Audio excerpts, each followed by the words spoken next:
నేను ఒక్క మాట మీరు సహృదయంతో అర్థం చేసుకోగలిగితే, విన్నవిస్తే నన్ను మీరు విశాల హృదయంతో మన్నించగలరనుకుంటున్నారు.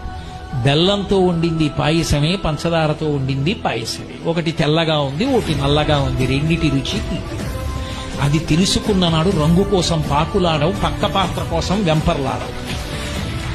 నాలో కనపడనిది ఏది సీతమ్మలో కనపడి నువ్వు చచ్చిపోయావురా, నీ వెర్రి కామానికి ఏం చేశావో తెలుసా రావణ అని అడిగింది.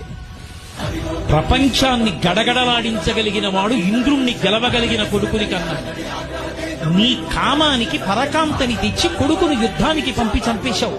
నా కొడుకుని, నీ తమ్ముణ్ణి చంపేశావు, కుంభకర్ణుణ్ణి. ఇప్పుడు నువ్వు చచ్చిపోతే నీ తమ్ముడు విభీషణుడు నీ తల కొరివి పెడతాడు. రేపు నేను చచ్చిపోతే నాకు తల కొరివి పెట్టే కొడుకుని మిగల్చకుండా చచ్చిపోయిన దౌర్భాగ్యుడా, నీ కామం నిన్ను చంపింది. చెప్పరా సీతమ్మ ముందు సుందరకాండలో? ఒళ్ళు దగ్గర పెట్టుకోకపోతే అన్ని వేళలా వయసు ఉంటుందా, అన్ని వేళలా శరీరంలో ఓపిక ఉంటుందా? ఎంత తేలికగా ఓపిక ఉంటుందో అంత తేలికగా ఓపిక